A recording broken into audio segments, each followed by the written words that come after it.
원희룡 국민의힘 선대위 정책총괄본부장이 16일 대장동 개발 특혜비리 사건의 뇌물 배임 혐의로 구속된 유동규 전 성남도시개발공사 기획본부장과 검찰 압수수색 직전 통화한 자가 이재명 더불어민주당 대선 후보의 성남시장 재임 시절의 당시 수행비서였던 백종선 씨라고 지목했습니다.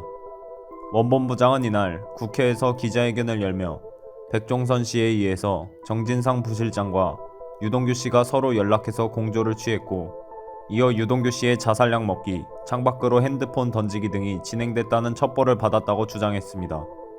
그는 백종선 씨는 이재명 후보의 제1호 수행비서라면서 백종선 씨 부인 등 가족 모두가 이재명 성남시장 시절 시청실의 공보관실, 비서실, 단체 협의회 임원으로 근무하고 있는 이재명의 최측근이라고 설명했습니다. 앞서 이재명 후보는 지난 10월 국회에서 열린 국정감사에서 측근을 통해 들은 바로는 유동규 씨가 약을 먹었던 것으로 알고 있다고 밝힌 바 있었는데, 당시 그 사실을 전해준 측근에 대해서는 함구했었습니다. 다만 유동규 씨가 약을 먹었다는 사실은 이날 이 후보가 최초로 공개한 것이기도 하기에 더욱 그 얘기를 전한 측근에 대한 궁금증을 증폭시켰습니다.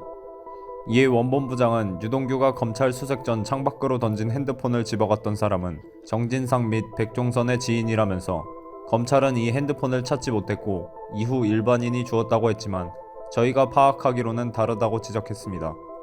이어 그는 포렌식이 이뤄져야 한다고 주장하면서 당시 창밖으로 던져진 유동규 씨의 핸드폰이 일주일 동안 어디를 돌아다녔던 것인지, 핸드폰상에 있는 기록을 지우기 위한 조치들이 있었는지 확인해야 한다고 강조했습니다.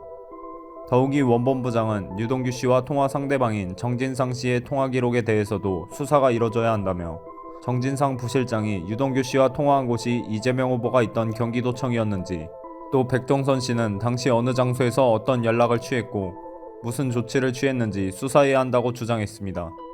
심지어 그는 대장동 로비 자금 43억에 대해서도 언급하면서 43억이 유동규에게 전달돼 이재명의 선거 및 변호사 비용, 기타 정치 자금으로 쓰여진 의혹이 있다고 의심하고 나섰습니다.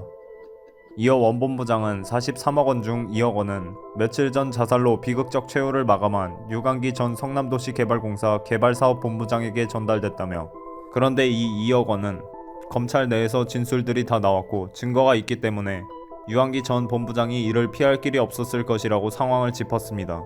그러면서도 그는 나머지 41억 원에 초점을 맞추어 41억 원이 어떤 형태로 누구에게 전달돼 어떤 명목으로 쓰여졌는지 검찰이 수사를 해야 한다고 촉구하기도 했습니다.